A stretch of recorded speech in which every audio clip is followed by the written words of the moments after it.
Hello everyone, welcome back to our channel. I'm Simran from Sampan Arts. Today we are going to discuss the reading passage named Otters. So without any delay, everyone, let's get started with our reading passage. First of all, we have some questions. The first category we have here is match the information with a particular paragraph. So we have total 7 paragraphs and we have to match 9 statements with the paragraph. So we can use any letter more than once. That is the note that has been provided to us. So first question here is a description of how otters regulate vision underwater. एक description उन्होंने हमें दी है कि जो otters हैं वो अपनी vision को कैसे मेंटेन करके रखते हैं पानी में. सो विजन देखने की बात कौन से पैराग्राफ में हुई है, बस हमने ये देखना था. देखने की बात सिर्फ बी पैराग्राफ में हुई थी और वहां से हमारा जो आंसर है वो हमें मिल रहा है. Everyone move to B paragraph. B paragraph की लाइन नंबर 2 से अगर आप देखना स्टार्ट करो, वहां पर आपको वर्ड मिलेगा ऑटर्स हैव स्मॉल आईज. अभी हम देखते हैं, देखते कहां से हैं, आंखों से तो देखते हैं. सो आंखों की बात सेकंड लाइन में हो गई थी. Otters have small eyes and are probably short sighted. Short sighted का मतलब होता है ज्यादा दूर तक नहीं वो देख सकते, सिर्फ नजदीक नजदीक तक ही देख सकते हैं on land. But they do have the ability to modify the shape of the lens in the eye to make it more spherical. लेकिन वो बोलते हैं जमीन पर ही वो सिर्फ नजदीक तक देख सकते हैं. जब आती है पानी की बारी तो क्या करते हैं, वो अपने लेंस को चेंज कर देते हैं, स्फेरिकल बना लेते हैं ताकि वो रिफ्रैक्शन को ओवरकम कर सके, उसको ठीक कर सके. सो पानी से कभी कभी उनको नहीं दिख रहा ना, तो उन्होंने अपने लेंस को बड़ा कर दिया कि वो पानी में अच्छे वे में देख सके. इन क्लियर वाटर, जब तो पानी साफ है, गुड लाइट है, ऑटर्स सिर्फ देख कर ही अपनी जो फिश है उसको हंट कर लेते हैं. दैट मीन्स कि देखने की, विजन की बात होगी, साइट की बात होगी. तो यहाँ से हमारा आंसर आ गया जी बी. और फर्स्ट क्वेश्चन भी हमारा था साइड के ऊपर कि अंडर वाटर मतलब पानी के नीचे. पानी के नीचे अगर तो पानी साफ है तो वो अच्छे से देख रहे हैं ना. सो अंडर वाटर की भी बात होगी. रेगुलेट का मतलब है चेंज करना, कंट्रोल करना. उन्होंने अपनी आंखें जमीन पर उनकी छोटी थी लेकिन पानी में जाती बड़ी होगी, सो रेगुलेट की भी बात होगी और उन्होंने हमें डिस्क्राइब भी कर दिया. सो ये हमारा आंसर आ गया जी B. Let's move to question number 2. Fit for purpose characteristics of otters body shape. वो बोल रहे हैं कि ऑटर की जैसी बॉडी बनी है, जैसी उसकी शेप है, वो फिट फॉर द पर्पस है. दैट मींस कि जैसी उनको बॉडी चाहिए थी, उस हर एक बॉडी पार्ट का अलग से काम है. तो वो करेक्टरिस्टिक्स कौन से पैराग्राफ में आपको बताई गई है, वो फीचर्स बॉडी के कौन से पैराग्राफ में बताए गए हैं. आंसर है जी इसका ए, क्योंकि ए पैराग्राफ में उन्होंने सारे के सारे बॉडी के फीचर्स बता दिए सारे. ए पैराग्राफ की आप लाइन नंबर 4 से रीड करना स्टार्ट कर दो, सिर्फ और सिर्फ उसकी बॉडी की बात हुई है. अगर आप क्वेश्चन ए पैराग्राफ में लाइन नंबर 4 देखो, पहले उन्होंने लिखा है थिन बॉडी है, लॉन्ग थिन बॉडी है, शॉर्ट लेग्स है, तो लेग्स की बात कर दी. फिर उन्होंने बोला आइडियल. आइडियल का मतलब बहुत ही अच्छी. बहुत ही अच्छी किसके लिए, वो पुशिंग डेंस अंडर ग्रोथ और हंटिंग इन टनल्स. वो बोल रहे हैं कि उनकी छोटी लेग्स और लॉन्ग बॉडी जो है वो इन एरियाज में काम करने के लिए बहुत ही अच्छी है. फिर उन्होंने बोल दिया उनके फीट, उनके लेंथ के बारे में कि 4 फीट लॉन्ग होते हैं, 30 पाउंड्स के होते हैं, फीमेल छोटी होती हैं, उनका नोज छोटा सा होता है. बाकी करेक्ट, बाकी स्पीशीज के अकॉर्डिंग उनकी जो शेप है वो डब्ल्यू बनी होती है, उनकी एक टेल होती है. सो बॉडी बॉडी की बात कर रहे हैं. फिर वो बोल रहे हैं कि उनकी टिप वहां पर फ्लैट हो जाती है. This form the part of propulsion. जैसे उनकी अभी पूंछ है, टेल है, वैसी टेल उनको हेल्प करती है कि वो जल्दी से प्रोपल्जन में, प्रोपल्जन का मतलब होता है आगे मूव करना. सो वो उनकी बॉडी ऐसी है इसीलिए वो स्विमिंग कर सकते हैं इतने फास्ट पानी के नीचे. So this helps them to swim. So ये सब कुछ क्या हो गया, ऑटर की बॉडी होगी ना. ऑटर की बॉडी के क्या क्या पर्पसेस है, क्या क्या अच्छा वो काम कर रही है. So fit for the purpose उनकी करेक्टरिस्टिक्स होगी. तो ये ए पैराग्राफ में बात हुई थी और ए पैराग्राफ हमारा आ गया answer. Let's move to question number 3. A reference to an underdeveloped sense. Underdeveloped मतलब जो चीज अभी डेवलप ना हुई हो. वो बोल रहे हैं कि उनकी कोई सेंस है, उनकी कोई स्किल है, कोई क्षमता है, वो भी बनी नहीं हुई. इसका आंसर एवरीवन हमें मिल रहा है बी पैराग्राफ में. सारे बच्चे बी पैराग्राफ में मूव करो. बी पैराग्राफ में आपने रीड करना है नीचे से स्टार्ट, 1 2 3 4 5 6 7. नीचे से 7th लाइन आप देखो, वहां पर लिखा है दे डिटेक्ट. स्टार्टिंग में they detect regular vibrations caused by the beat of fish tail. तो जो फिश की पूंछ है जब वो लहराती है, बीट करती है, थप थप थप थप करती है, तो उससे जो वाइब्रेशंस होती हैं हम उनको, जो ऑटर्स है उनको डिटेक्ट कर पाते हैं, देख पाते हैं, पता लगा पाते हैं. as it swims away, जैसे वो फिश आगे स्विम कर कर चली जाती है।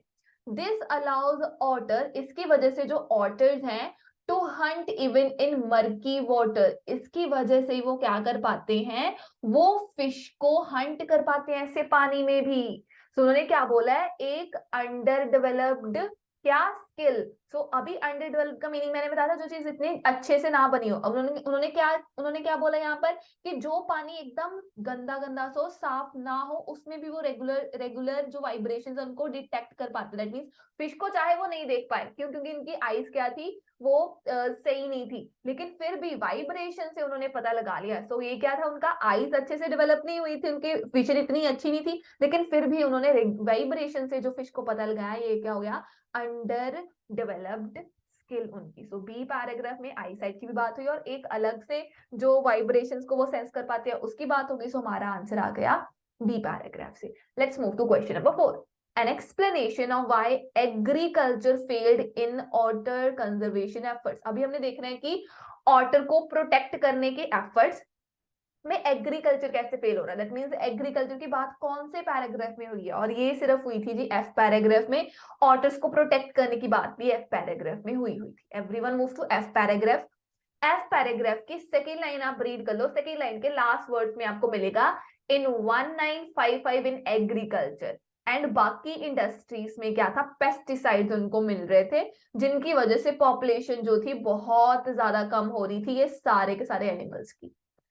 फिर लाइन नंबर 4 में लिखा है the pesticides enter the river system and the food chain micro organism. फिर जो पेस्टिसाइड्स है, जो केमिकल्स है, ये हर जगह पर आ गए, फिश में आ गए, और फिर फाइनली उन्होंने ऑटर्स को भी जो पेस्टिसाइड्स है वो इफेक्ट करने स्टार्ट हो गए, और फिर इन केमिकल्स की इतनी कंसंट्रेशन इंक्रीज होगी कि ऑटर्स का नंबर जो था वो गिरना स्टार्ट हो गया।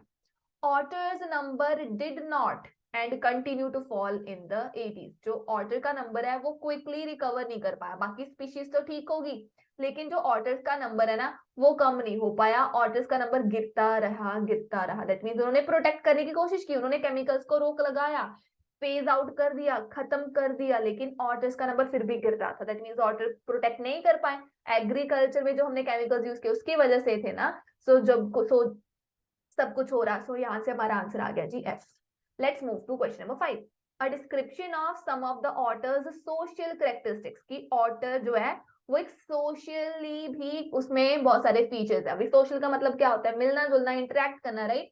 सो दैट मीन्स कि वो बाकियों से भी बहुत मिलता जुलता है। सो मिलने जुलने की बात कौन से पैराग्राफ में हुई है, वो हुई थी सी पैराग्राफ में। Everyone move to C paragraph.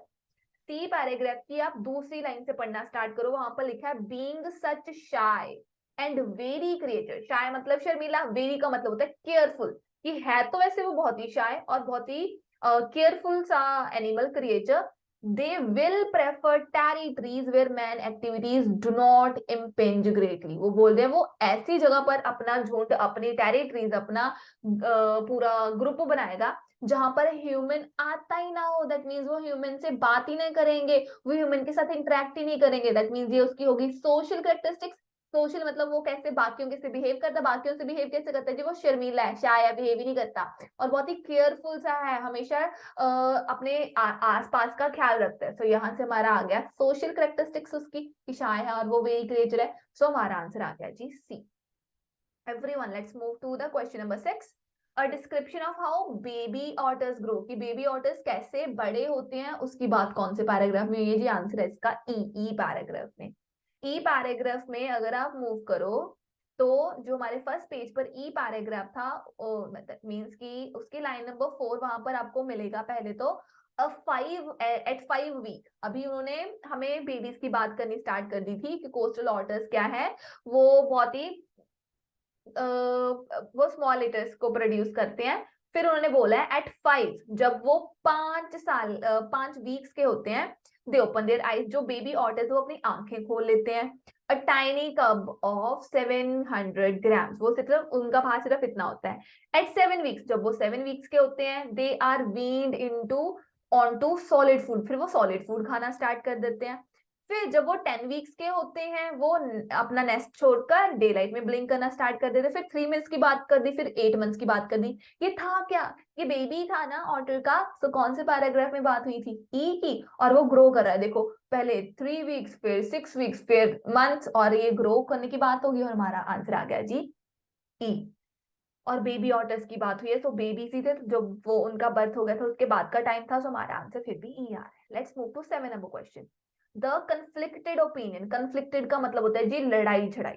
तो यहाँ पर लड़ाई वाले ओपिनियन, दैट मीन्स दो चीजें क्लैश हो रही है, कोई कुछ बोल रहा है, कोई और कुछ बोल रहा है। So conflicted opinions on how to preserve, कि हमें उनको अगर सेव करना है तो करना कैसे, उसको लेकर जो हमारे ओपिनियन है वो काफी क्लैश कर रहे हैं, कंफ्लिक्ट कर रहे हैं। इसका आंसर हमें मिल रहा है जी जी पैराग्राफ में। जी पैराग्राफ में एवरीवन, अगर आप रीड करना स्टार्ट करो लाइन नंबर 5 से, वहां पर लिखा है द आर्ग्यूमेंट। आर्ग्यूमेंट का मीनिंग तो आपको पता ही है, बहस करनी, और बहस तो कंफ्लिक्ट ही तो है। The argument runs that where there is no suitable habitat for them, they will not survive after release. When there is suitable habitat, natural population should be able to expand into the area. अभी protect करने की बात हो रही थी, वो बोल रहे हैं कि अगर तो हमारे पास उनको ठहराने के लिए घर ही नहीं है अच्छा सा, तो वो कैसे रह पाएंगे? वो तो रह नहीं पाएंगे। अगर हमारे पास अच्छा सा घर है उनके लिए, तो ही उनकी पॉपुलेशन एक्सपैंड होगी, नहीं तो होएगी नहीं। तो ये आर्ग्यूमेंट हो रही है, आर्ग्यूमेंट चल रही है। सो यहाँ से हमारा आंसर आ गया जी की कंफ्लिक्टेड ओपिनियंस है कि हम उनको सेव करें तो करें कैसे। Question number 8, a reference to a legislative act. Legislative act मतलब कोई लॉ के पास होने की बात हुई है कहीं पर, और ये भी हमारे जी पैराग्राफ में ही सिर्फ लॉ आया था। जी पैराग्राफ की थर्ड लाइन अगर आप देखो, थर्ड लाइन में ही आपको सिर्फ सिर्फ और सिर्फ इस पैराग्राफ के पूरे के पूरे पैसेज के इस पैराग्राफ में आपको लॉ एंड कंजर्वेशन एफर्ट्स मिलेंगे। और ये ही उन्होंने पूछा था कि लेजिस्लेटिव एक्ट की कोई बात हुई है, तो वहां पर लिखा था ड्यू टू लॉ। लॉ के कारण ही जो कंजर्वेशन, जो प्रोटेक्शन एफर्ट्स है वो किए जा रहे हैं। तो यहाँ से हमारा आंसर आ गया अगेन जी। Let's move to question number 9, explanation of how otters compensate for heat loss. अगर हीट की कमी हो, हीट खत्म हो जाए, तो वो कैसे फिर अपने आप को अच्छे से संभालते हैं, कंपनसेट कैसे करते हैं? इसका आंसर है जी हमारा ए पैराग्राफ में। सारे बच्चे जल्दी जल्दी ए पैराग्राफ में मूव कर जाएं। ए पैराग्राफ की ना आपने नीचे से लाइन नंबर रीड करनी है 6, नीचे से 6 लाइन।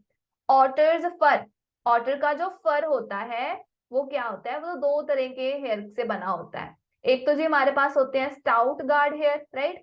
दूसरे जो होते हैं वाटर प्रूफ एकदम। और दूसरे होते हैं अंडर फर, जो बहुत ही डेंस और फाइन होते हैं। इक्वल टू ऑटर्स थर्मल, जो ऑटर का थर्मल अंडरवियर है, इंसुलेटिंग क्वालिटीज है अंडरवियर, थर्मल अंडरवियर है, उसके साथ एकदम वो रिलेट कर पाता है। थर्मल क्या है? जो हमारा वार्मर होता है। सो ऑटर को वार्मथ किससे मिलती है? जो उनका अंडर फर है। Fur must be kept in good condition, उसको अच्छे कंडीशन में रखना पड़ेगा, बार बार सफाई कर कर, ग्रूमिंग कर कर। क्योंकि अगर सी वाटर उसमें चला गया तो वाटर प्रूफिंग भी खत्म हो जाएगी, और इंसुलेटिंग, जो हमें वो वार्मथ दे रहा था, जो हमें वो गर्म रख रहा था, वो जो क्वालिटीज है वो भी कम हो जाएगी। अभी किसने गर्म रखा था? फर ने। सो फर बहुत इंपॉर्टेंट है उनके वास्ते गर्म रहने के लिए। सो ये होगी, उन्होंने वार्मथ की बात कर दी, इंसुलेशन की बात कर दी, हीट लॉस की बात होगी। सो यहाँ से हमारा आंसर आ गया जी A. Let's move everyone to the blanks now. हमारे पास 2 वर्ड्स की लिमिट थी।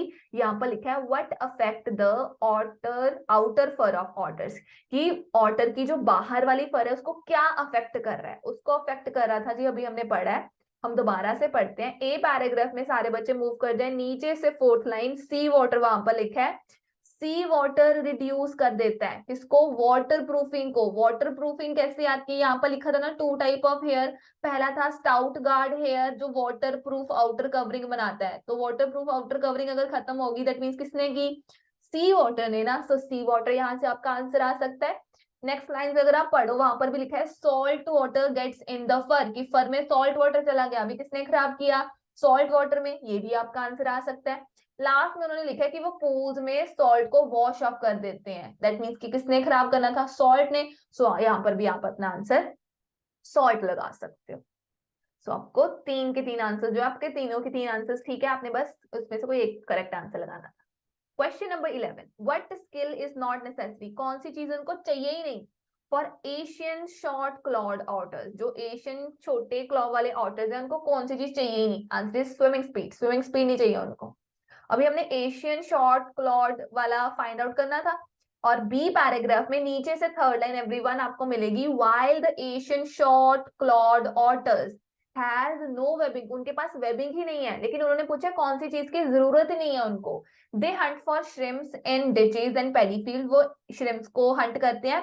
सो दे डोंट नीड, अभी उनको किसी चीज की जरूरत नहीं है, उनको किस चीज की जरूरत नहीं है, स्विमिंग स्पीड की जरूरत नहीं है। तो हमारा आंसर आ गया जी स्विमिंग स्पीड। क्वेश्चन था कि कौन सी चीज की जरूरत नहीं है उनको, सो हमने बता दिया कौन सी चीज की जरूरत नहीं है, दे डोंट नीड, नेसेसरी के लिए उन्होंने नीड यूज किया, तो हमारा आंसर आ गया swimming speed. Question number 12, which type of otters has the shortest range, shortest range कौन से ऑटर की होती है, आंसर है जी इसका कोस्टल ऑटर्स। कोस्टल ऑटर्स की जो रेंज है वो काफी छोटी होती है। अभी यहाँ पर जब हम सी पैराग्राफ में हमने जाना था, वहां पर उन्होंने किलोमीटर्स किलोमीटर्स कर कर हमें रेंज बताई हुई थी, राइट। तो वहां पर एक तो लिखा था लाइन नंबर एवरीवन 6th में, I think yes 6 number line में वहां पर लिखा है, one study found male ranges between 12 and 80 kilometres, उनकी रेंज कितनी होती है, 12 से लेकर 80 किलोमीटर तक उनकी रेंज है। Coastal otters have much more abundant food supply, लेकिन कोस्टल जो ऑटर्स उनके पास बहुत ही खाना है।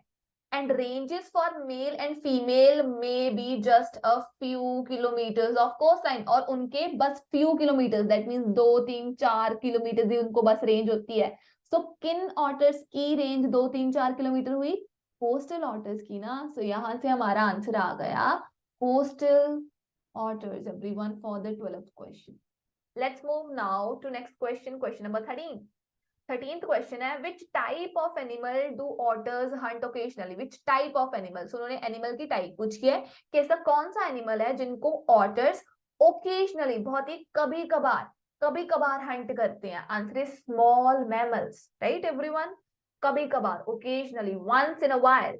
तो सी पैराग्राफ में एवरीवन लास्ट सेकेंड लाइन से वहां पर हंटिंग की बात हुई है। फिर उन्होंने लिखा है फिश के अलावा कॉमन प्रे कौन से हैं, क्रेफिश, क्रैब, वाटर बर्ड्स। तो ये तो कॉमन हो गए कि वो हर रोज ही वो इन चीजों को खाते हैं, लेकिन small mammals are occasionally taken, small mammals को वो बहुत ही कम खाते हैं।